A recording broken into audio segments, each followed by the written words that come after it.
Da, da, theme song. Da, da, da. Good morning. Happy Sunday. Happy Sunday. It is Wine on an Empty Stomach Day. Welcome back. Today we have the author Stephen Oram. We're talking about his book Brain Fruit, and we will let him explain it. For previous episodes, find us at thousandeyespodcast.com. On YouTube, you can find us at 1,000 Eyes in One Podcast. If you'd like to follow us on social media, we are 1,000 Eyes in One on Instagram and Facebook, 1,000 Eyes Pod on Blue Sky, and if you're interested in our Speculative Fiction Book Club, follow Wine on an Empty Stomach on Instagram. I have my copy over here. Oh, I have mine too. Ta-da! And we'll let him explain it, because this one is a mind twister. This one is read it twice, but it's very short, so you could read it twice back to back. Yeah, absolutely. Let's see, real quick. Hi, hello. We went to BookCon. We had an anniversary. It was our birthday. Hey, AK. We turned 5 as a book club. We did. We turned 5 as a live streaming book club. We turned 5. Yes, and that was very exciting. And then we also turned 10 as a podcast. We turned 10. Podcast. So yeah, March was very, very full of celebrations, and we're excited to be back. And we'll talk about BookCon later. But yeah, I agree with Tanya. Brain Fruit broke my brain a little bit, and then it's just so rich. Hi, Lady V, on the second read, and I look forward to reading it again. All right, let's bring on Stephen and let him describe his book in a way that we absolutely would do no justice.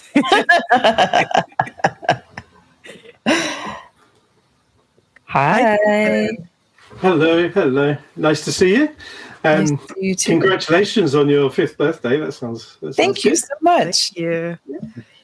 And thank you for nice words about Brain Fruit. So do you want me to tell us a little bit about yourself, and then we'll jump in. Yeah. So Brain Fruit. I'm based in UK, so I'm in London. So it's 4:00 on a sunny afternoon over here in London at the moment. I write speculative fiction. Quite a lot of that is kind of near future, but more recently I've been trying to push the boundaries a bit, which is Brain Fruit is one of the first sort of attempts at that. So that's what I do. What I also do is I work with scientists and technologists and understand what it is that they're doing, what they're researching, what they're kind of developing. And then I write short pieces of fiction, which we take out into the public with the scientists in order to have a conversation about some of the implications of what they're up to. So if you're in academia, it's part of the sort of research grant that you have to do public engagement and ethics and stuff. But if you're just developing things anyhow, people find it really useful to get that reaction. And actually, the more ethically minded people are really into thinking about what the implications of what they're up to might look like for the everyday person in the street. So that's kind of broadly me and what I do. Yeah, I thought when we spoke about this, when we were doing our meet and greet vibe chill hang, you talked about that, about using actual science and speaking to the actual, academic scientific community to help make your writing more rich. And like, as I'm listening to you say that right now, it gave me some questions, but it also, like, I can see like those elements, like the ethics, like the research and the drive to become better, all wrapped up in the 3 elements of the trioid. So yeah. It's Brain Fruit. It's interesting because I also like when sci-fi is like true to the science, as much as you can be, especially if you're going to have fantastical elements. Obviously, you're not going to just go straight forward, just like, okay, here's the science. Like, you got to play with it a bit. But I remember when people complained about the Star Wars prequels when they tried to start explaining the science of the Force, but it was like in this situation, like don't explain it, you know? Yeah. So it's like there's two sides. There's the like, okay, we've established that it's magic, don't explain it. But in some cases, it's like this is a science, and now like, wait, no, I want to know the science. Yeah. Yeah. And it's one of the constraints of doing that sort of work, as opposed to just writing something like Brain Fruit. One of the constraints is that you're deliberately writing something that is raising some issues, some ethical conversations around a bit of emerging technology. So you've got to be quite tied into the actual science. The delight for me for writing Brain Fruit was that I was able to kind of push it a little bit more and a bit further out than I would in those kind of projects. It's so fun. How would you describe Brain Fruit to somebody who wants to know it?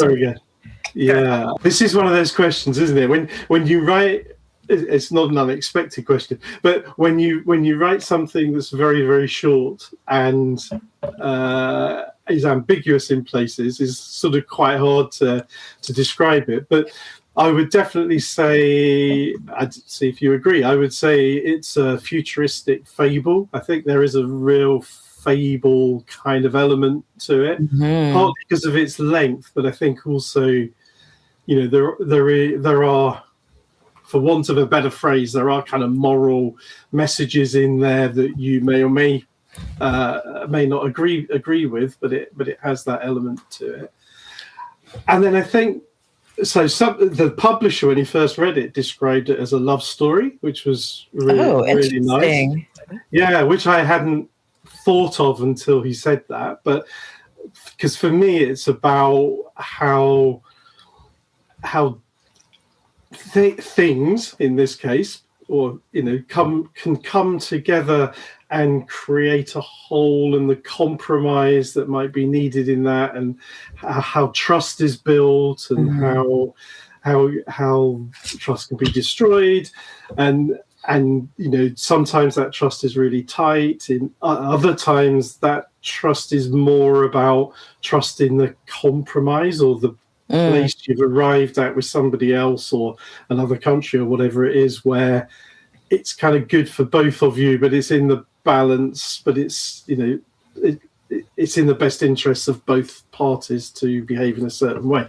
So that was what I was kind of digging around in. So it was really interesting when he said, "Yeah, this is a love story," which I guess love has all those elements as well. So yeah, there were hints of like it being post-apocalyptic, I found as well. Yeah, I think there's hints there. I think it's so. What I tried to do was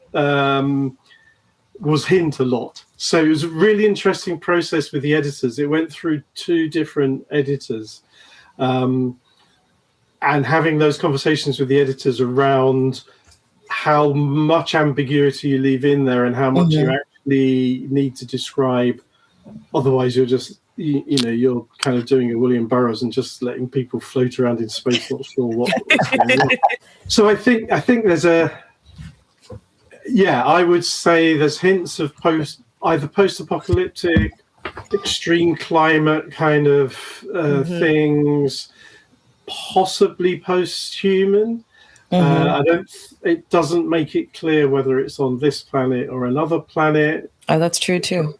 Not sure it really matters, but there's enough. I think there's enough recognizable elements to not have to do a lot of describing of the kind of environment. So it's close enough to Earth, wherever it is, to kind of pick up on stuff. So I was trying to figure out a non-clumsy way of telling you guys that I'm looking up to the side, but it's because I have notes. And I'm not texting. I just knock your microphone over and add some sound effects. I like futuristic fable because it does. One of the last sentence in the story is the last, I guess, quote in the story is that we are becoming, and I feel that very strongly in there. It's like you've got And I think fables are like that too. Like, yes, fables are morality tales, but this one kind of leaves everything open. I think one of the things that struck me was that there's the three different elements that make up the triad, right? There's like the bee that we meet first, and the bee is this observation being, yeah, right. Yeah, let's call them beings. Is it meta? Observation being, and then you have the brain, and then you have the bug. And there was a part where, like, okay, let me just say this. The book is really dense, but it's dense in a way that I found to be just like fascinating. If I was an English professor, like, I would prescribe this, or if I was a philosophy professor, I would assign this book, because I think that there's just so much more to unpack. But the bee is the watcher, the brain is like the waiter, and then the bug is the worrier. So it's like you've got the instinct, you've got like the assessment of information, and then you've got the observer who's passing on this information. And when they merge together, you think that they should all work together. But I love that there are just like elements of doubt innate to each part, and that the triad has to struggle against that really often. And that I find to be just thinking about my personalities. Yeah, I'm glad you picked up on that, actually. I love the idea of it being prescribed to students. But I'm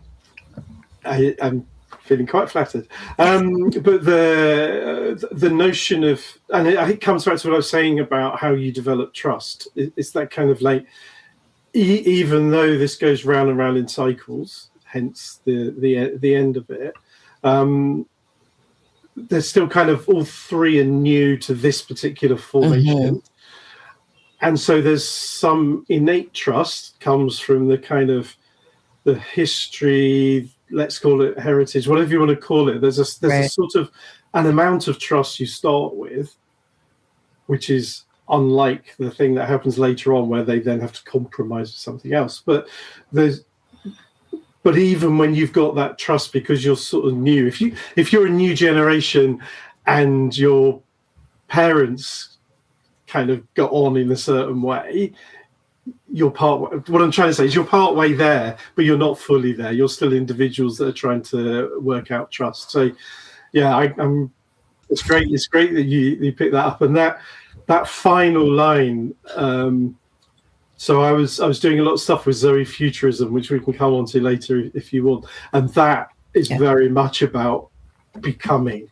And that's what was going on in my head while I was doing this, is this notion that things are always changing and becoming.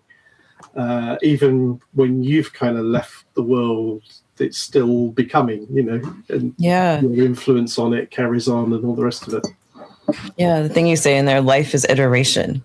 And I think that we see that very strongly here. And I think I guess I would say, like, the bee, for people who haven't read it yet, like, the bee has access to all of the knowledge that came before. That doesn't mean that it is correctly interpreting it, like we find out with the droids as well, but it has access to all this knowledge. And when you talk about parents, I'm like, okay, my parents said all these things to me that, like, I'm sure they made sense. But as an older person with this experience, I'm like, oh, shit, they were right.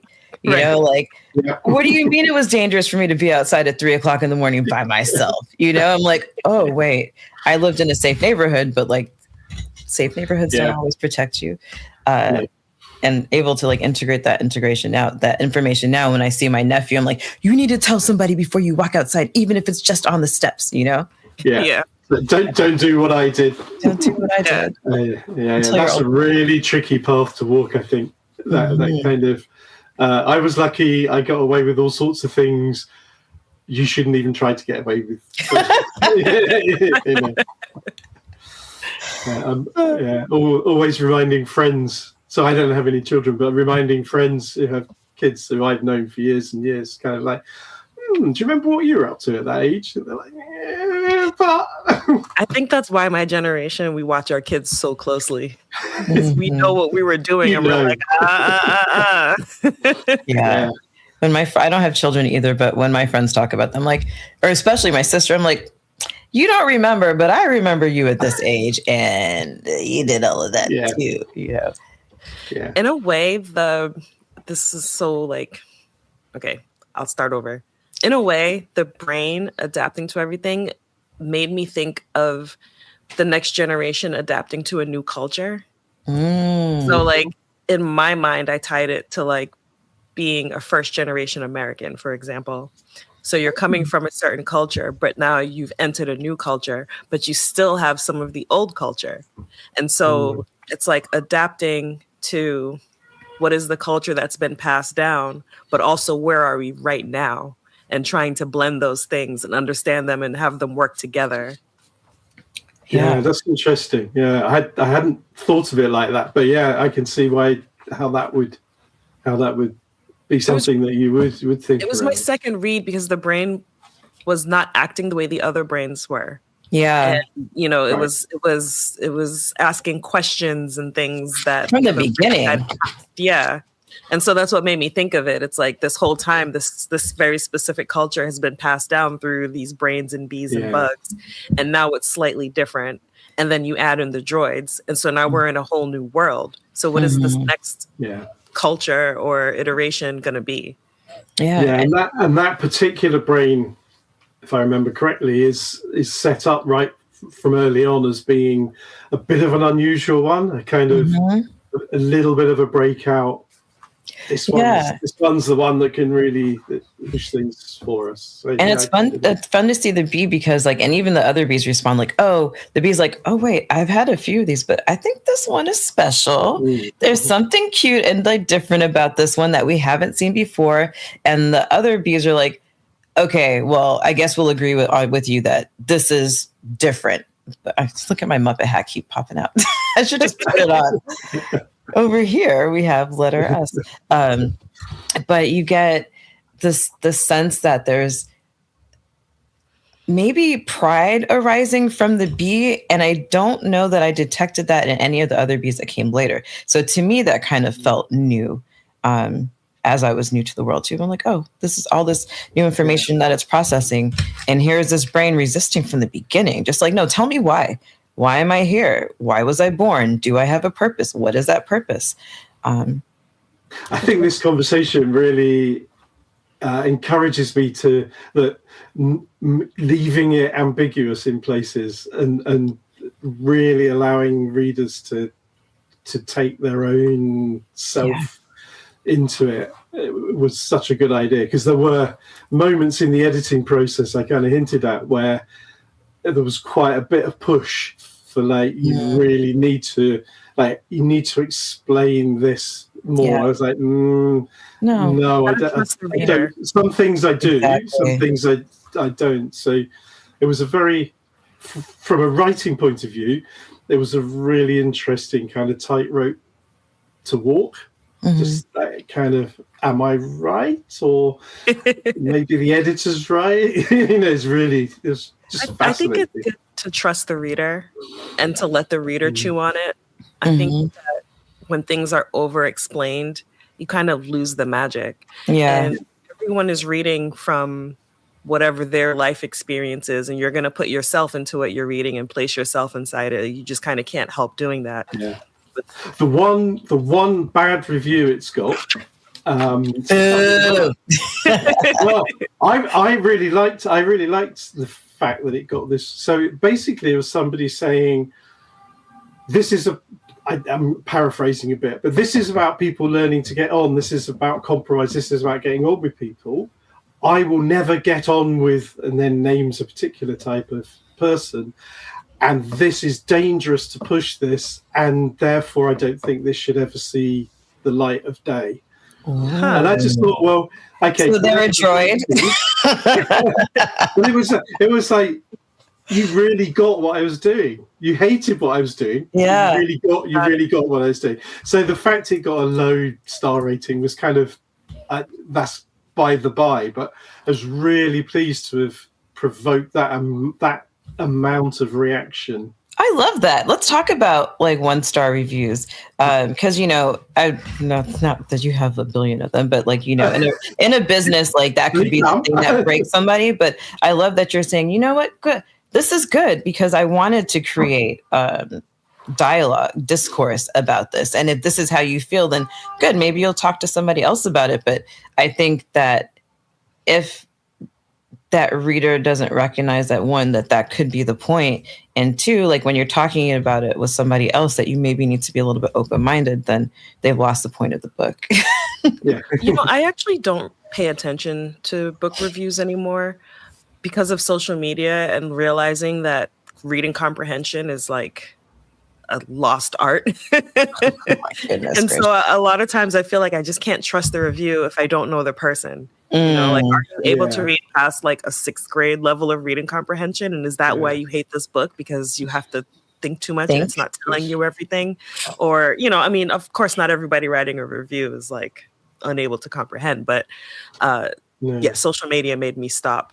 I think what's interesting, what I started doing for a while, I haven't done it for a long time actually, but if I was thinking of buying a book and was reading the reviews, whatever, I would then, if there was I'd go and look at what else they'd reviewed, because it's that kind of, if you hated this and this, but I loved them, then right. it's that kind of, but that's a lot of work, so it's probably better just to read the first page and see what read the first page, read the last page. I judge books by the cover too. That's my hot take, is I look at the cover and I'm like, this looks cool, I'll read it. And then I look at the cover and I'm like, I liked it. It helped me try to picture. So when my first read through, even though it called itself a bee, I still pictured a human and thought of it like metaphorically, a worker bee, like, part of the system. And so I didn't think it was going to literally be bugs.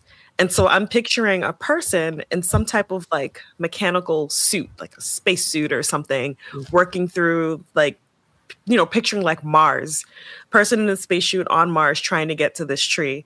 And then as it started describing the brain and the bug, and then describing itself more and how it's going to integrate, I was like, wait, no, this isn't a person. This really is an actual bee. And I had to like recalibrate the entire way I was thinking. Now the cover tells you exactly what you're dealing with. But somehow you know what it is? I don't like bugs. And so I try not to think about them. I don't like their little legs. They creep me out. So you managed to get through this thing. Yeah. It gave me nightmares. No, but I enjoy the cover art because it doesn't do too much. It's very straightforward and like minimalist. Yeah. And it kind of helps you picture what the things are that are coming together, because I was telling Nikki, we were riding the subway actually, and we were talking about Octavia Butler's series, the Xenogenesis series, how it's hard to picture the Oankali through the descriptions. And it was similar with this, where every time I started to picture it, it just couldn't completely come together. It would like slip away from me. Yeah, same. And it wasn't until you were just describing that, like talking about how you pictured it as human, that my brain immediately was like, those like Transformers, those little like mechanical toys that lots of kids have, they like put together and they like cry. Like that's what I saw just now. And then you held up the book and I was like, oh wait, no. And I'm looking at the cover differently. You told us what it is. Like, this is what it is. And I do love the ambiguity. It's like a Rorschach test. What do you actually see? I think is it in the acknowledgements at the back somewhere? I think I acknowledge Oscar, which I came across, which is a kind of weird modular body. Modular, yeah. So that was an inspiration. I spent a whole day quite a few years ago now, probably about 8 years ago, at a human brain organoid conference at Oxford University. So they brought together all the leading people around the world that would develop brain in jars kind of thing, that were developing those. And that, I mean, it was mainly around ethics and, do you treat them as humans? Do you treat them as animals? Do you treat them just as kind of growths? What rights they have at what point? How long can you keep them alive? If they're humans, then do you kind of basically put kind of abortion laws to them? If they're animals, do you put different laws? If they're just things growing in a lab, do you put... So it was a really absolutely fascinating day. So that was, it was some of those elements that started the thinking, but obviously once it's played through your mind a bit and you start writing, it becomes something else. But that was the kind of little genesis of the thought. Yeah. I love that. I love that. It's like you keep talking about the synthesis and symbiotic relationships of things. And I also found it really interesting to notice that the droids, which we should talk about, they're not bugs, they're bipeds, cyborgs. That's what I'm picturing in my mind as a cyborg. That the droids and the trioids, they have like similar pieces of information, but they've interpreted them differently. Like the bees or the trioids are like, oh, a house is a place of shelter. You go inside to protect yourself. And the droids are like, oh no, the house is where it's like medicine. That's where you nurture these things. But the thing that stood out to me the most is that the bees say like life is iteration. They say that, but then the brain, the bee acknowledges that there's more to that sentence, and it's guard against passive acceptance. Like, so the brain is doing those things. It's like, okay, well, I know I have to become something else, but you're telling me this information and I'm not willing to accept it so readily without questioning. But then you've got the droids who have, hold on. Who have a similar line of thinking, and it's that passive acceptance is not acceptable, and it's like you can't just accept things without questioning them. But the way that they do it is very different than the way that the bees gather information.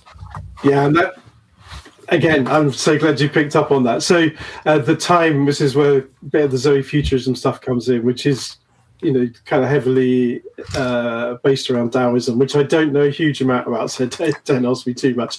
But that notion of acceptance, but not just passively kind of letting things happen to you. I found that quite a fascinating thing to play around with. And I particularly did want to have, as you say, the droids' reaction is very different, the way they kind of deal with things happening. And also, as you picked up on, that notion that you can have the same information and make completely different interpretations of it depending on your context. And like the droids don't need houses. Right. So why would you see it as a house? So that again was something that the person I was working on with Zoe Futurism was talking to me about, the idea of relationship. You are what you are in relationship to something else. So it might be a chair to me, but it's not to an ant. Mm-hmm. It might be, so that notion that things are different and defined and described differently, depending on I'm repeating myself, but depending on your relationship to them. So that's kind of what I was playing around with, partly with the kind of, is it a house? Is it medicine? Yeah. There was a moment I found humorous when the trioid is inside the house tasting that fungus, and they're like, the fungus, we're just going to taste a little bit because we don't know if it's poison. And then it says like after 17 nibbles. I wrote that down. I laughed so hard. 17 is my favorite number, but it's like after 17 nibbles. Yeah. Like, this is really good. And I like, go ahead. I was going to say, because, this whole time we're thinking of this bee as being so smart and so just like straightforward and just like, I'm a science bee. And then it's like, this thing might be poison and I can't stop eating it. It's like, it makes me think like, how is this bee as not smart, but I don't know. Yeah, it's not as brilliant as I thought. So there's a double play going on there, which you may not have picked up. So nibble being also the computer term for half a byte. Oh, I did not know that. That's hilarious. 17 playing on the kind of binary, 17 being an important number, as in it's 1/16 in terms of binary and hexadecimal. So, and there's elements of the B. I think when I'm describing it, I do make hints that it's not totally organic. That it's a kind of mix of things. Mm-hmm. So yeah, there was a kind of double thing. Oh, I love that. I just learned something. I didn't know it got smaller than a byte. Yeah. I love that. She said the same thing as me. I'm thinking about the droids again too. It's like the bees the bees have observed all these things. They're communicating to the brain. And then as far as like the sense of environmental danger, the bees live in these trees, and the droids are cutting them down. And they're like, the droids are like, the triads are like, they're murdering these trees and they're burning them, and we don't know why. We don't know if it's food. We have no idea. And the droids are like, we burn them down because they cause the storms. Oh, we should add that there are terrible storms that are happening. Shout out to Brandon Sanderson. And there you go, AK, put on your bingo card. But I think about this environmental threat that's constantly happening to them, and the fact that if the droids wanted to protect themselves, they don't need the houses, but if they went inside, they could protect themselves. And versus this triad creature whose whole thing is survival. It's like, I know about the storms. I know, like, shelter is so valuable to me that it doesn't make sense that it doesn't even register, and you guys don't even see what's in front of you. You've had this information, and I'm telling you, the trees don't cause the storms. And they're like, we don't believe you. It's unproven that they don't. How do you know? Mm-hmm. I just know.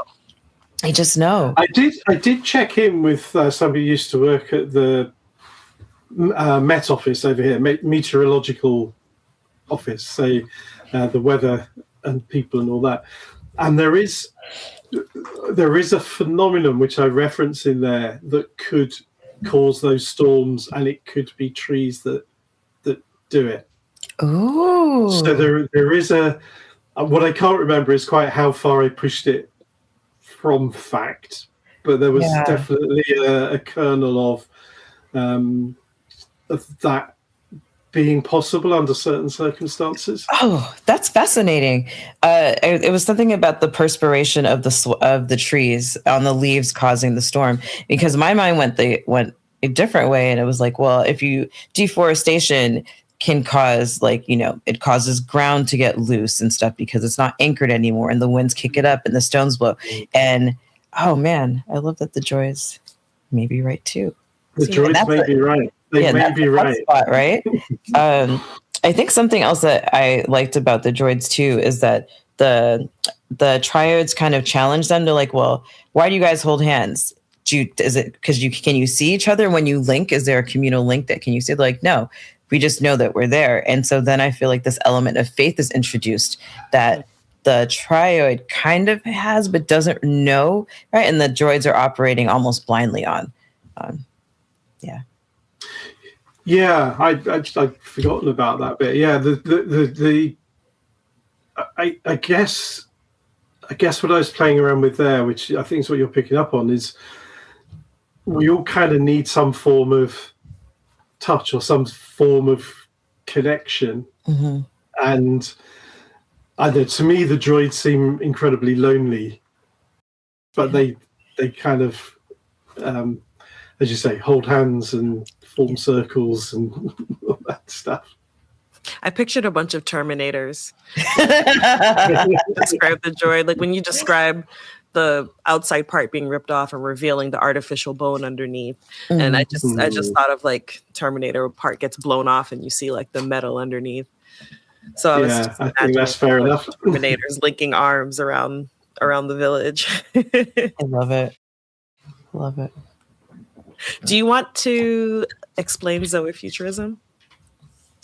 I will try. So I'll put some context to that. So there's somebody I know called Yen Nui, who's also a writer, and through her PhD, she came across something called zoetology, which is a kind of the professor who came up with it described it as a new term for an old way of thinking, which I'll explain in a minute. And from that, because she's a science fiction writer, she thought, well, actually, having either writing or reading fiction through that lens and calling it zoefuturism would be really interesting. So she invited me to kind of join her in trying to get this idea out there. We've just had an issue from the British Sci-Fi Association's critical journal called Vector, which people can find online if they want, or some of the things online. But the reason I'm giving all that context is, so her culture is much more from that kind of Taoist, Confucianist background. The reason I got involved is because I'm really not at all. So it was interesting to sort of, well, I will explain it in a minute. When I engage with this, with my background, what is it that I understand? And it's often very different to what she understands because of her background. But the basic notion of it is that everything is what it is in relationship with something or multiple things, and change is a constant. All of life is changing, and it really does alter the kind of way that I've been viewing the world, or my part in the world, or viewing my writing. And when you look at it through fiction, this even the kind of solar punk or Throughtopia, the positive end of the sci-fi spectrum, they're still very much talking about a destination, whereas this is all about living with the fact that everything is becoming and changing and is in different relationship to different things. So there's never an end point. We've arrived at utopia, and then utopia is also about the journey to a better place. But you still know where that better place is. Right. So there's still a kind of destination, whereas this is, to me, this is much more in recognizing complexity, recognizing community, recognizing change. It's very, it kind of goes against, that's the wrong word, because it doesn't go against anything, but it's not the hero's journey. It's not the kind of, there's a problem, there's an individual, solo, wonderful individual that will solve this problem, and there'll be some problems along the way. But it's not that, because it's all about relationship, it's all about change, it's all about becoming. So that's why it ends with we are becoming. Yeah, I think that's a really good thing for you to point out, because up until the time that the trioids meet the droid, like all of the thinking is collectivistic, right? Then suddenly they find that, like, oh, I don't want to scare them, so I'm not going to say we, I'm going to say I, right? And that's after eating the fungus, this black fungus that like grows in, after the 17 nimbles. And the first contact with them is like, okay, we have to establish trust. So I'm going to like smell like this thing. It was like camouflage, right? I'm going to camouflage myself in this thing. And then they're going to trust me and convince them that I've been here the whole time. And they're like, well, it gets really interesting because they're doing this as like survival is their key thing. Like they're to gather information, but to gather information and get back to the tree in order to pass on this to the new generations, because the purpose is to further the next generation. But suddenly it becomes about the droid as the trioid as an I. And for me, that's like when the shift really begins to happen. Like trying to relate to the droid, but the droids are like, we still don't trust you. And you can see that often there's like communication breakdowns that happen. Like I like where the trioid's like, oh, I thought we were having a conversation. And the droid was like, no, you assumed conversation. Like the stuff that we say isn't in sequential order. We're just spitting out information. Imagine how Go ahead, Tanya. infuriating that is to speak to someone and they're like, well, I didn't say we were having a conversation. Why did you take my sentences in order? Nobody knows we're connected. but that happens, doesn't it? I mean, obviously, over here, we've got the whole kind of very different political elements, and I know you've kind of got them over there, and or even. So there's that in terms of miscommunication, but part of my background is having kind of lived. This all sounds a bit more extreme than it was, but having lived outside of the establishment, and then having worked right in the heart of the establishment, one of the things that really struck me was the misapprehension from both sides of the other.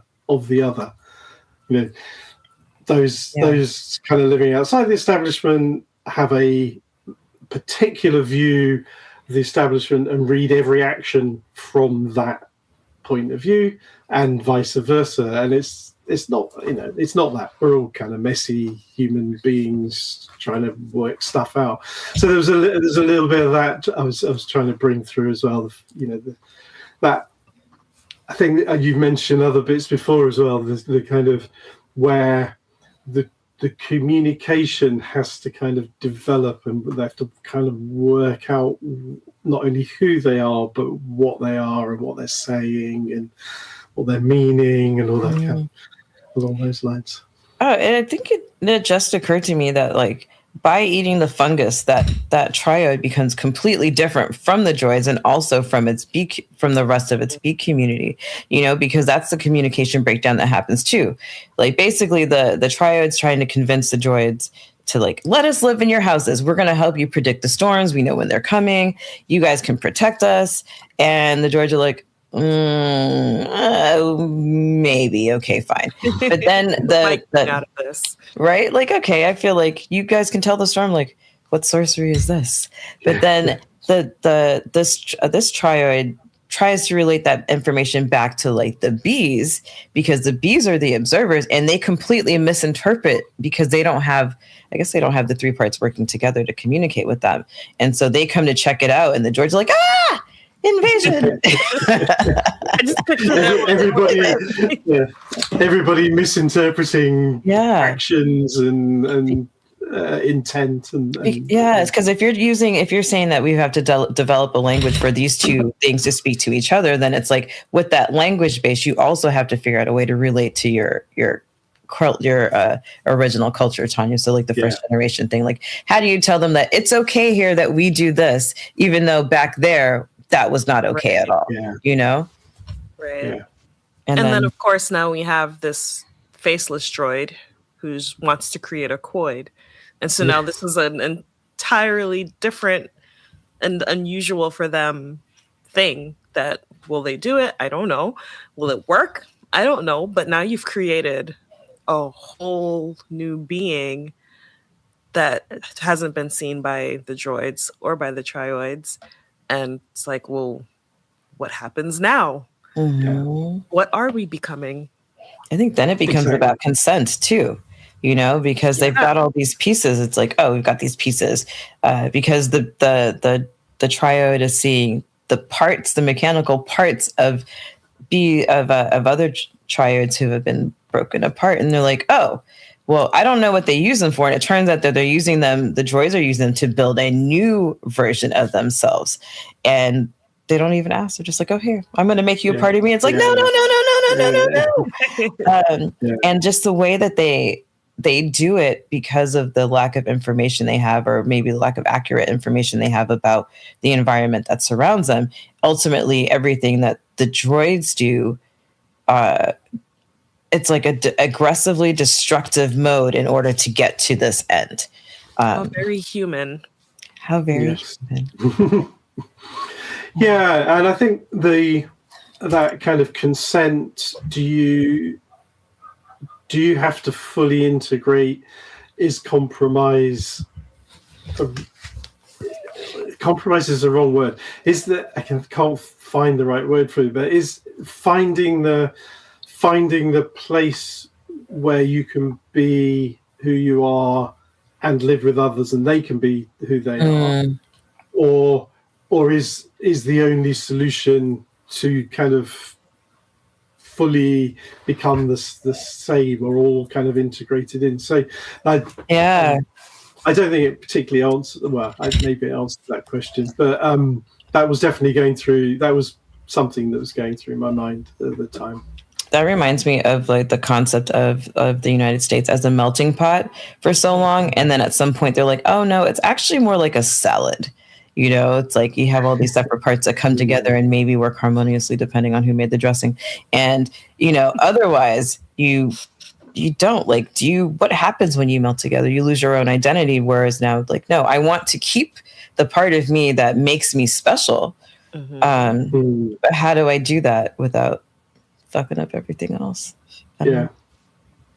Which is what made me think of like immigration when I was reading this, because like you said, you want to hold on to your previous culture. So the trioids, they want to be trioids, but now here you are in this world with droids, and you have to assimilate somehow. So whether it means just living in the houses or whether it means becoming a quoid, whichever they end up deciding to do, you've now created an entirely new culture that is not droid culture and is not bee culture, but something new. Yeah.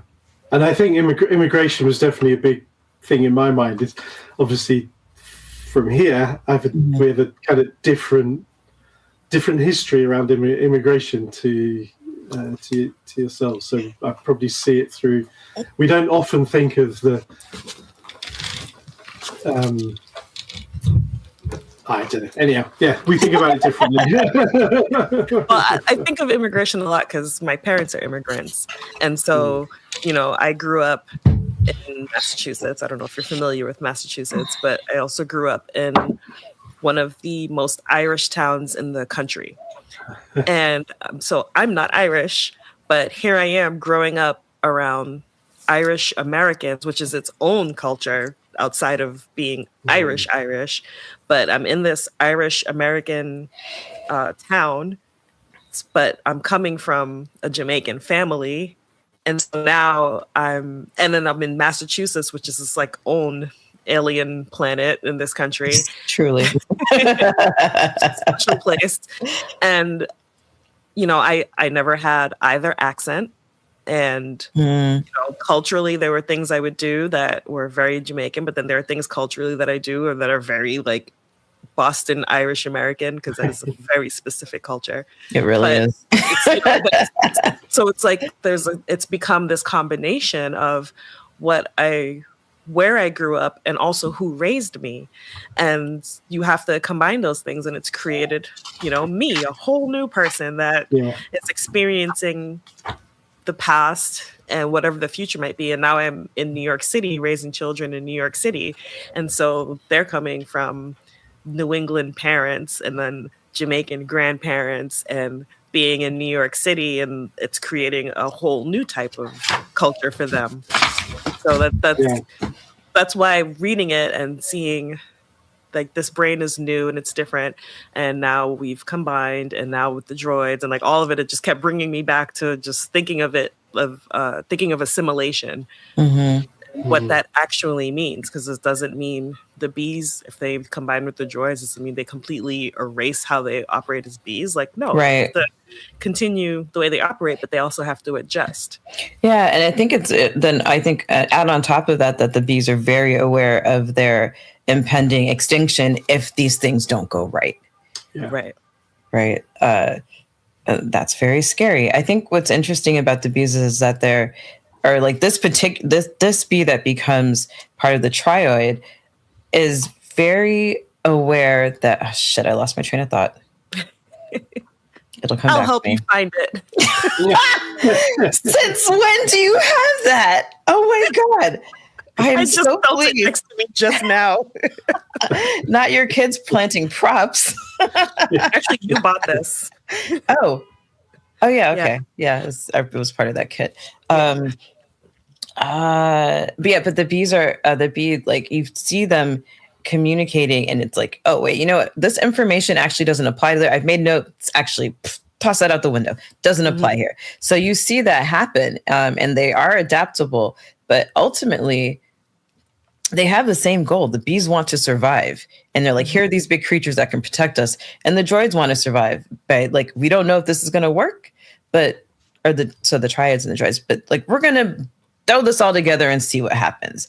Maybe it will, maybe it won't. We don't actually really, I don't know that they don't really care, but I sense like there's a lack of emotion that kind of that does not, a lack of emotion with the droids. And I feel like the triads, bees, the things like those things do have an emotional element that they're missing. So they're really coming at different, approaching these things in different places. Like the droids, I don't see any real fear of like, oh, we're going to become extinct. Like we're like, no, we know that we can survive the storms if we do things this way.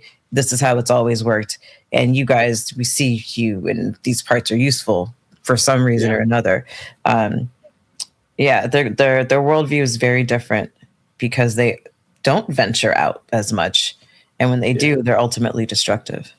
And there's no search for like, what is the meaning of all of this? It's just survive, and that's it. We're surviving to survive, and we're creating a next generation so that there's a next generation. But like, there's no purpose. There's no there's like the droids don't have philosophy. They're not like, what is the meaning of this life? Why are we trying to survive? It's like, no, I have to survive. Like, that's it. And I really liked playing around. We were saying about different, coming at things from a different viewpoint, as they are very, very differently. And can you find a place that you can both inhabit, even though you see the world very differently? Your motivation's different, as you say. One's much more organic, emotional. One's much more kind of lacking in very, I don't know what the word is, pragmatic. It's probably not even the right word. The kind of like focused and stuff. But then exploring whether there's a possibility that it doesn't have to be winner takes all. That it can be. Well, it can not be that. Oh, hold on. I had so much packed into 44 so pages. Much. That's what I was saying. It's so dense because like I could just keep talking. Like we could do this like 2 more times and I'd be like, oh yeah, but what about this thing? You know? It's like I'm so pleased that you It's like, because I wrote here is that like the droids are limited by like their own fables, like the tree sweating and causing the storm, and they're making these extreme moves based on a theory that they haven't tested out. Whereas the triads are constantly testing things to be like, okay, this worked, send back this information. This didn't work, send that information. The droids are like, whatever. Yeah. Maybe not whatever, but that's like survival is like their prime directive. And well, it's almost like despite droids inherently being kind of futuristic, in a way, these droids are very primitive. So they don't know what a house is really for. And so instead of going inside and hiding from the storm, they're locking arms and being pelted with rocks and just kicking rocks away to keep them from building up, instead of maybe building a wall or, all these other things that you could possibly do. So the droids in a way are, they're primitive, futuristic.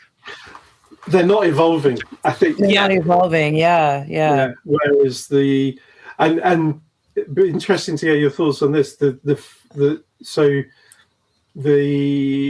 think this is said quite early on, so it's not a spoiler. The brain fruit as part of the triad, the brain fruit has a very limited lifespan. Yes.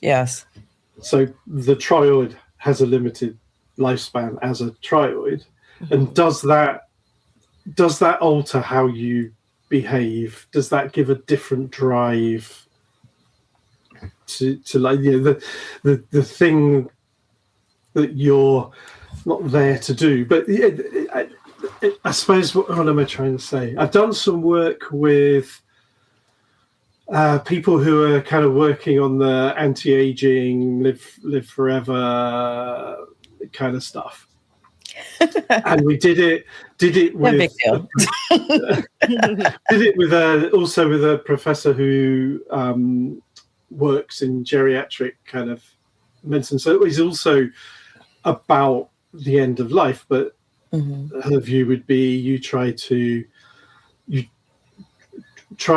get a position where people are healthy right up until the point that they die, rather than gradual kind of degradation, gradual sort of degradation. Yeah, and the conversation between them I found really interesting. This notion of the fact we die, how does that change how we interact with the world? If we didn't die, how would we behave differently? Would we have the same? So I think I don't know how deliberate I was thinking about that when I was writing that, but that's fascinated me for quite a while, that notion, and I think there's something in there. I don't know if you would agree with that or not. Yeah, I think this is a little bit unrelated, but I think about like this notion of protection, because if they stayed inside, right, they would live longer. All of them would survive longer. There wouldn't be all this wear and tear and destruction.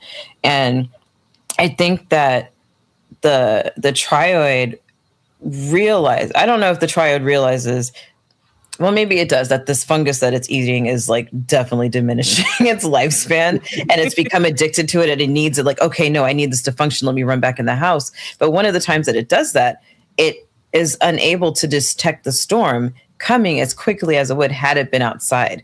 And so here it comes with the shelter, like being able, like the shelter prohibiting it from being able to detect the thing that it promised. And that made me worry, like, okay, well, let's say that all these triodes did come and live in this place, and they're all inside and getting drunk or whatever off of this black fungus. Like, one, that they could die because who knows, they don't know whether it's actually poisonous for them or not. But two, they could become so sheltered that, one, they produce at a faster rate, they overrun them, but then they become useless to the droids too. Because why would you come out of the house that's safe? You know, why would you change the way that you're doing things? But also, if they all come and everybody's too like intoxicated with this fungus to go back to the tree where it all begins, then they die out anyway. Another thing I thought about was if the droids decided to go into the houses to protect themselves, these droids now have nothing to do. There's no like prime directive anymore. So what do they do? Do they just sit on the floor for centuries? Somebody becomes a bard eventually. But it's almost like, it's like, do the droids spiral into like an existential crisis? Like we're just existing to exist, and now we don't even have anything to do. There's nothing to rebuild. There's no, trying to stay alive because we're safe and we're protected. So it's just sitting on the floor and just staring straight ahead for centuries. Yeah, that's how they develop philosophy. That's how they become philosophers. Yeah, that's an interesting kind of what you're doing there in the sort of. So if it went this way, what would that look like? Or if it went this way, how would that look? It's interesting to hear the different kind of ways you're thinking about it. I'm trying to I don't think that this is a spoiler, but I mean, ultimately there is a collaboration that has to happen, that does happen for the survival of the trioid, between the trioid and the droid. But then I think more than anything, it left me really unsettled, because I was like, oh, now they know like where the origin is, it's like they know where the heart tree is, or anything that's like, oh, we all start here. Like, do they protect it? Do they decide not to? Do they decide to eliminate the possibility for collaboration because they've seen these things? They're now embedded in their memory bank. Is like, the last time the bees came, like they brought the storm with them, and they're like, no. And so, it's the bees and the trees cause the storm. Eliminate them both. And that made me very, very worried for the future of them, but also really excited to see like what happens next, because here's the next generation of brain fruit, and they have this information passed on. I think also what's really cool was the fragility. The fragility, like knowing that the brain is going to die. That's its purpose. The brain gathers the information, they synthesize it, then they use it to like prime the next generation. But it does die too, and what happens, like what is actually lost with that? Yeah. So many questions. And I think it's another element of trust, isn't it? So obviously the trioid coming together is one kind of trust where you're becoming much closer and much more dependent and symbiotic and all that kind of thing. But then there's as you say, how much do you let, if you're forming an alliance, not an alliance, but you're forming a kind of an agreement with somebody, some people that you're not necessarily aligned with, but it's for the good of you. How much do you let them in? Yeah. In order to do that. So I think I think that's fascinating in terms of, you know, what is trust and what is negotiation and all the rest of it. It's so hard. I like that. I actually like the length, and I like where it ended. And so I'm a one and done person. I love when a movie is like, we've gotten all of the information we need, and you can let me think about the future without necessarily just giving it to me. And so I kind of like that it ends on this brain cycle, and we don't know how the next cycle is going to be, but we have all this new information, and it's, you know, makes us think about what the next cycle could be. So I really did appreciate that, because it's absolutely a story that could continue and that I think I would enjoy too if it continued. But I also like that you ended it in a place where now I have to sit with it and go back to the beginning and think about what this actually all means. I feel like that's the part that makes it a successful fable too. You know, it's like there is no part 2 of like the cricket and the ant story. The cricket dies because it was cold and it didn't prepare. And the ants were like, fuck you. We told you that you need to stop doing this and get ready for winter. And we don't have enough to support you. And that's the end. I don't know if you guys know that, because they sometimes water it down and the ants let them in the house if it's been 20th and 21st centurized. But like in the original fable, the cricket fucking dies. And I think, I mean, yeah, in some ways, there's a temptation to extend it, or not now, but there would have been a temptation to extend it or round it off more. But it comes back to that, the idea of a story having to have beginning, middle, and end. And I think I'm really glad I ended it where I did, and I didn't try and put more in and left it with you. Yeah. As it is. Yeah. You know, something there's some writers that follow us and talk to us, shout out to AK, but I think can you talk a little bit about standing your ground in a situation like this, where you're like, it needs to actually be left ambiguous when you're talking to an editor? Like, how do you say, no, this needs to be left the way that it is? Yeah. I mean, the first thing to say is they were both very good editors. So that's clear. I think with less experienced editors, it would have been more difficult. So, you know, I have worked with some editors who are less experienced, who almost come across as if they want to be a co-writer, or they've got a very clear idea of how things should be. So just to give it that kind of context, I think I spent a lot of time. I spent a lot of time walking up and down the beaches of the south coast of England, getting clear in my mind what it was that I wanted to do, what this was, and that was, it wasn't new to me, but with the other stuff I was describing, where you're extrapolating somebody else's science, you have to know what you're doing, but it's a lot clearer. Right. Whereas with this, it really was. So I think there was an element of that, but also I think the thing that probably worked best in the kind of interaction was, if I didn't agree with something, is actually articulating why I didn't agree, and partly because that makes me think about why, am I just disagreeing because somebody said what I've done isn't working well? Right.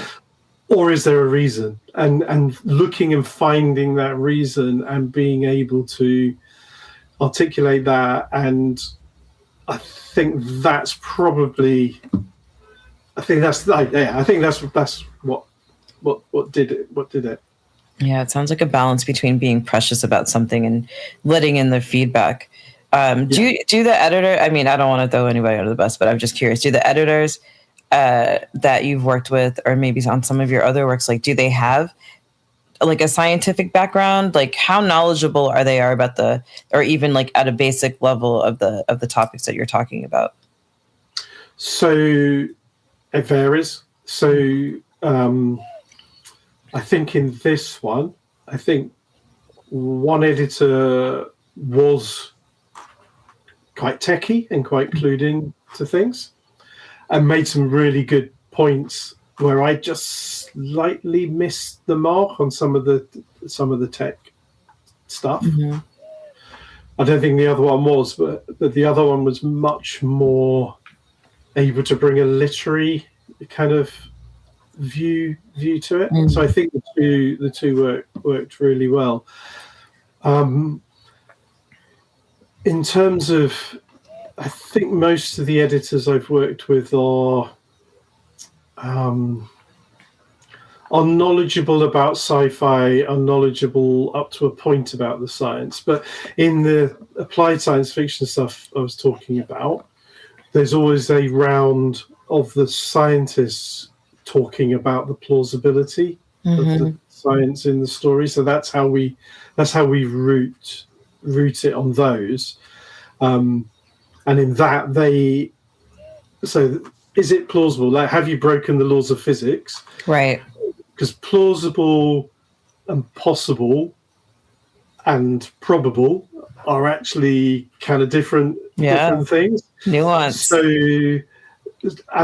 they give feedback on that. So they're not editors, but they are bringing a scientific eye to the bits that matter. And then what we do with them as well is we give them, if there's something in there as an idea that's we call it toxic, they couldn't sit alongside it professionally. Then we do give them the kind of the option to veto a particular idea. Not so they can disagree and be public about that disagreement, but if it's something, so the best example of this, sorry, I'm kind of going off a bit. No, this is great. The best example of this is the first project of that we did it with the Bristol Robotics Lab, which is one of the UK's kind of leading robotics places. And we had this whole conversation of how dystopian, how tech utopian, where do we set these stories? You're going to come to a literary festival with us, dear roboticists, and sit on stage, and we're going to have the stories, and then you're going to comment on the stories, and the audiences get involved. So, what does that look like for you?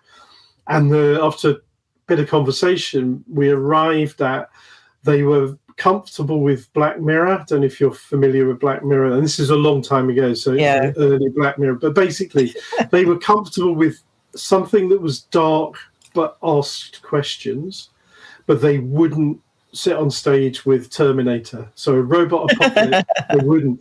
And their reasoning was that there was too much in the media already of this sort of robot apocalypse, and it was actually not doing anybody any good because the real questions weren't getting talked about. It was painting robotics in a particular light and all that sort of thing. So we've now used that as a shorthand for all the projects. It's like Black Mirror is fine, Terminator isn't. So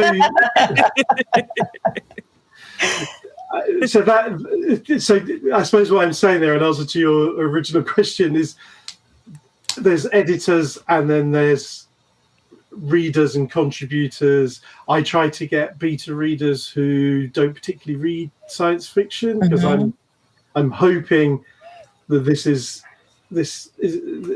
it has a broader audience than just your classic sci-fi readers. So I kind of want to understand how they're reading it without the background, without being steeped in sci-fi. So there's different elements, you bring together, don't you?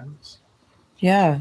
I mean, I think it works. It wasn't too techy. I mean, I do like sci-fi. I do read sci-fi, but if they start to talk about how gears and things are connected together, like my eyes kind of glaze over, and I never felt at any point that this was like too heavy in that to make me feel like, okay, now I feel kind of dumb and embarrassed. And I'm like, do I push through or do I not? And I think that, you as the writer, like it still feels like kind of like saying that you pictured them as human, that the triads is human. Like there is still a very human element to it. Like I feel and empathize with the trioids, but like I can't hate the droids either. Like I feel sorry for them. It's like, you don't know what you don't know. Like they're unknown unknowns. And I get that sense with them, but I think that I don't know how I myself would like marry the ability to talk about, like, not get too techie talking about something and making it still palatable to an audience who has no experience reading sci-fi. And I think like you had a really good balance of that, and labeling it like futuristic fable, that like already opens me to be like, okay, there are going to be some things that I maybe as morality that I am familiar with, and then there's going to be some science that I maybe don't understand, but I never felt overwhelmed one way or the other, and I think that was awesome. Oh, that's good to hear. Yeah, because that's what I'm trying to do. So that's good. I'm not a great fan of the kind of hard sci-fi. I get it, and I get the setting out of how things are working, and that is very, very interesting to some people. Mm-hmm. I'm much more interested in the exploring of culture, society, human interaction, that kind of thing. So that's probably come through, but also I think it comes back to that thing around this tightrope of what do you leave ambiguous and what don't you? And I'm sure there will be people who are into hard sci-fi that would have preferred that I went further into that to explain how this might happen, but that's kind of not what it is. It's not that. As you say, it's a futuristic fable. It's not a hard sci-fi story. So holding that, it comes back to the sort of, how do you work with the editors? Like that's one of the things I was holding fast to. Is like, no, this is not about explaining the technicalities of how this works. So long as it's enough to get a sense of it, then that's fine by me. Before we talk about ask you to do, tell us more what you've got going on, if there's anything that you should plug, was there anything that you were like, that you started with this book that you're like, you know what, that does not absolutely fucking work at all? Like, just throw that idea out. It's just not going to happen. And if you're saving it for something else, then that's totally fine. You could be like, you know what, and we'll just do a boon and a curse. It's an interesting question. I'm sure there were. there usually is, but the way I approach this, so once a year I go away for a week and I'm on my own and I don't really engage with anybody or anything, and I write, which is lovely. Heaven. and that's where this came from. So I when I went away, I knew very little, except as the acknowledgements that there were human brain organoids, the Oscar this modular thing, and possibly something else was in my head, and all I knew was that, and I knew I was writing it for the particular publisher, Little Factory, so I didn't know they'd accept it, but I'd spoken to him and he'd read some of my stuff and he was like, I really like your stuff, but could you do something that was less near future and less human. I was like, okay, yeah, that'd be interesting. So that I had that in my mind, and my memory is that I spent probably 3 days of that week just walking up and down the beach, making notes, crossing things out, making notes, and letting it form. So in that process, there would have been lots of ideas that I ditched, but I just ditched it. Do you know what I mean? It's not that I started writing something, which I have done. Yeah, I'm writing something at the moment, which is on its umpteenth iteration, and I'm still trying to land it. But so there's no kind of kernel of another story sitting there that started out as this. Could have been. Sorry? So I said, what could have been? Yeah. Hold on, I'm dropping links for you. Your Instagram and your website. I love that your Instagram name is called Nudge the Future, by the way. Oh, thank you. I love that. Substep. We like to play a game at the end of our streams called A Boon and a Curse. Bringing in a little bit of magic. So you make a wish and we grant your wish, but everything comes at a price. So your wish will be granted, and it could be any wish you want, but we're each going to give you a curse. So take a minute. What is your wish? What boon do you request? We should have warned you about this, right? I know. I thought about that literally. I was like, oh shit, we should have warned people that we're going to do this. But well, that's interesting because I sit here thinking, did you warn me about this? We should take a poll. Do we warn or no? I don't know. So I'm trying not to think world peace. I'm trying to think. I was literally going to say, people are like, world peace. I'm like, no, be selfish. What do you want? Yeah. Love more than anything. I would love, like, for example, one of mine would be, if I think about it, is for people to never assume that I want tomatoes and lettuce on a sandwich. Just no, they do not belong on sandwiches. They belong in salads. That's what condiments are for. Personal opinion. So wow. I'll give you a curse to go with that. Oh, they'll never assume you want tomatoes and lettuce, but your bread will always be too hard. Like at least the first time around, you're always going to have to remake that sandwich. Oh, that's diabolical. Yeah. Oh. Wow. I had to do it to you. Wow. Okay. Okay. This is really hard.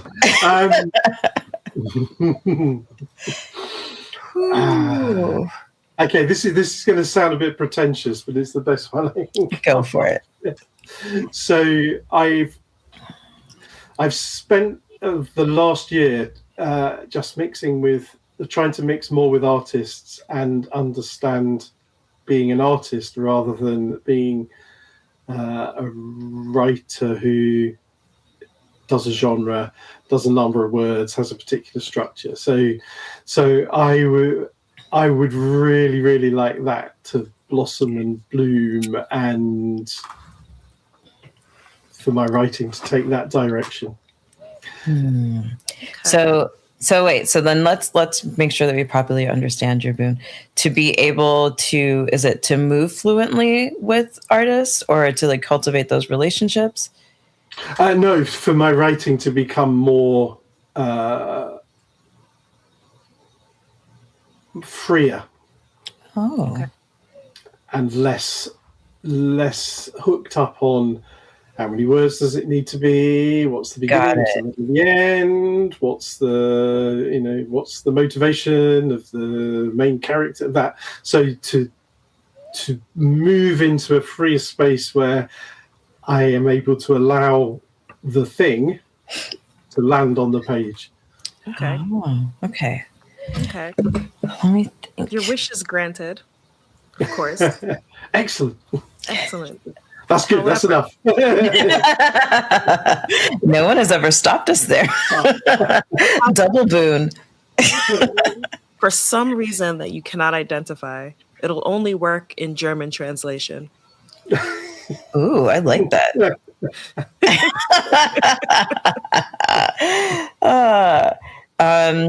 Okay. Then your wish is granted, but everything that you write on a page becomes a painting so abstract that people still don't get it. I think that's highly likely. AK says that's not a curse. No. I would say that I will argue writers are artists too, because you're painting. No, I think they are. Yeah. I think it comes from the fact that I only started writing 10 years ago, and I'd never really done anything creative, particularly before that. So, in the traditional sense, what did you do before that? Did I miss that? I've been a kind of civil servant, bureaucrat. The a lot of the time. hence the kind of being on the inside of the establishment, and way before that, I kind of dropped out for a few years and just lived. So I think, I would agree. Writers are artists. I think it's a very personal thing. I've had years of structure and years of, you're writing something for a minister, it has to be on 2 sides of A4, it has to be this structure. And there's a lot of that in writing when you start, I think. It's like, well, if you're going to do this, it has to be this length, and you need, there's even things like, halfway in is where you need to pivot this, 80% in, you need to pivot that. Man, can I relate to that? Right. Can you? People always ask if I'm a writer, and I'm like, Nikki's the writer. Law school broke me. I can't even write an email that doesn't sound sterile, and like you'll always know who's emailing you if it's me or Nikki. I'll just tell you. I tend to be but you could be a writer. It just takes time to come out of it. Yeah. Tanya, do you have a boon? Let's see. Can't wait to curse you. As I push up my glasses. So it has to be a glasses related boon. And I'm not going to correct my eyesight because I know you'll do something crazy with that. My boon is not to correct my eyesight, but for the sun to, all right, kind of like transition lenses, but my eyeballs. So I don't need to switch between sunglasses and glasses. I don't need to throw on reading glasses, but my eyeballs just do all of these things for me. Okay. Your eyeballs can do all of these things for you, but it's only going to actually function. No, I guess it can function perfectly. It's only going to be one type of lighting all the time. So oh my God, just orange. Just orange or blue or just darkness always. Always. I thought you were going to say it'll only be one eye because that's what I thought of. The other one is like, you said eyeballs plural. You covered it. You used the Fey rules. The attorney in you was like, check. Let's make that clear. Before we go, Stephen, is there anything that you want to plug? Anything you have coming up? What's coming up? So I thought you were going to ask me to give you a curse. Oh my God, yes, please, curse her. Curse me, please. So the thing that came to my mind was that they invent a new kind of indoor lighting, like they did with LEDs and stuff, and it doesn't work with those. So you're all the time if you're indoors. So I love that. Out glasses, got it. I love that.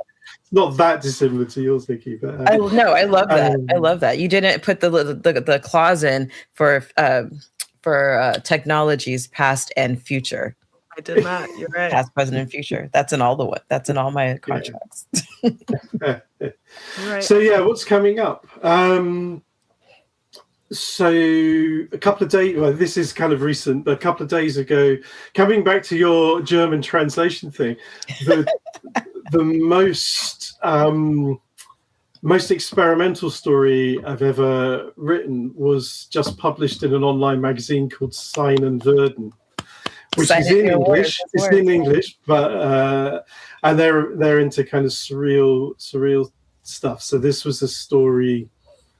Well, I'll let people read it, but I did a bit of cut up technique. It's got 3 different views on the similar sort of things. It's good fun. That's so fun. I'm going to read it.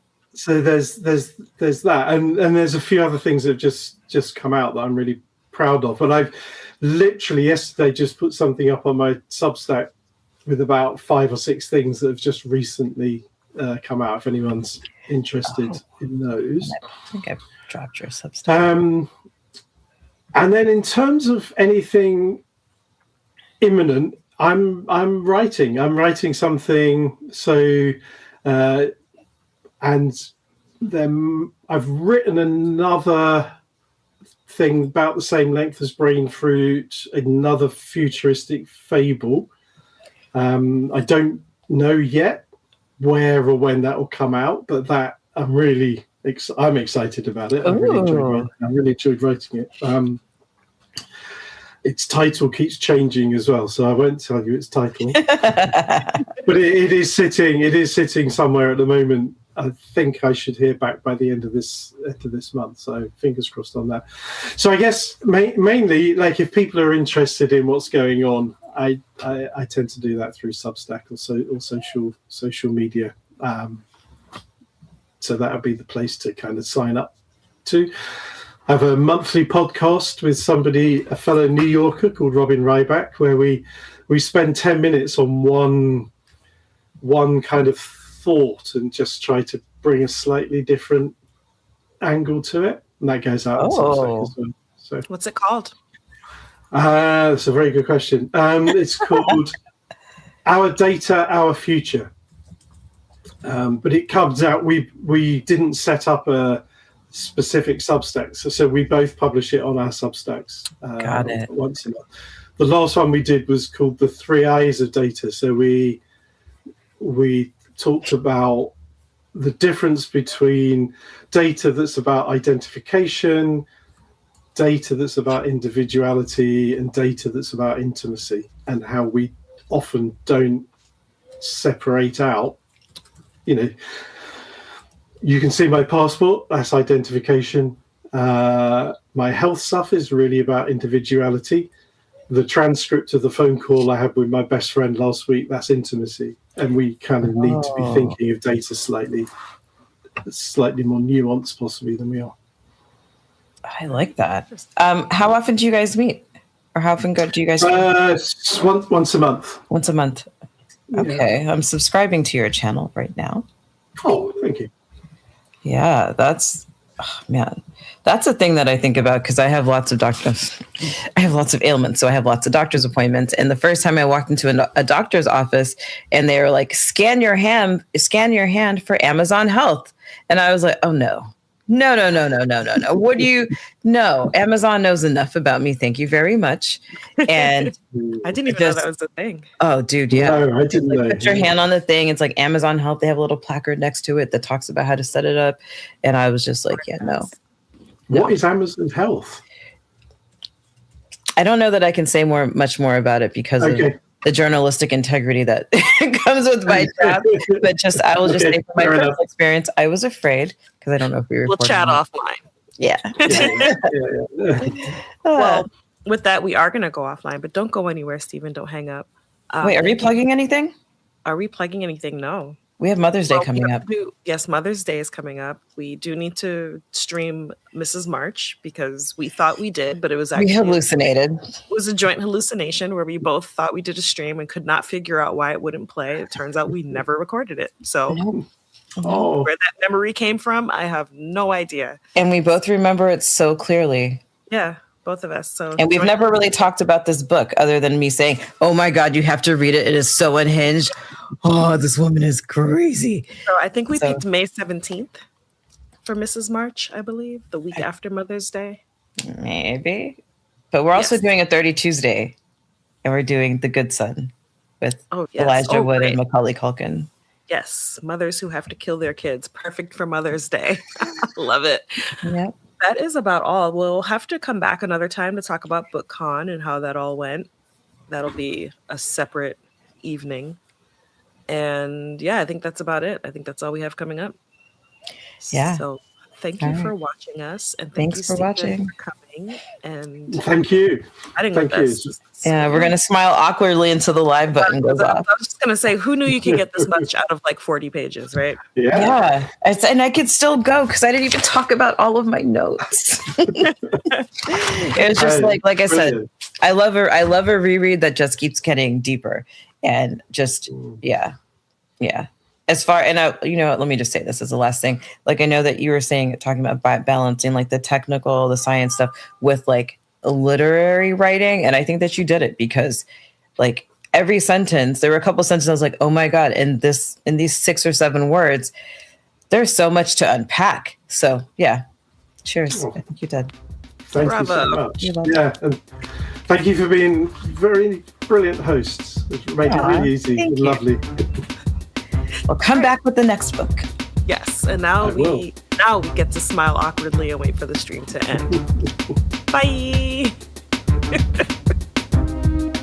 For previous episodes, find us at thousandeyespodcast.com. On YouTube, you can find us at 1,000 Eyes in One Podcast. If you'd like to follow us on social media, we are 1,000 Eyes in One on Instagram and Facebook, 1,000 Eyes Pod on Blue Sky, and if you're interested in our Speculative Fiction Book Club, follow Wine on an Empty Stomach on Instagram.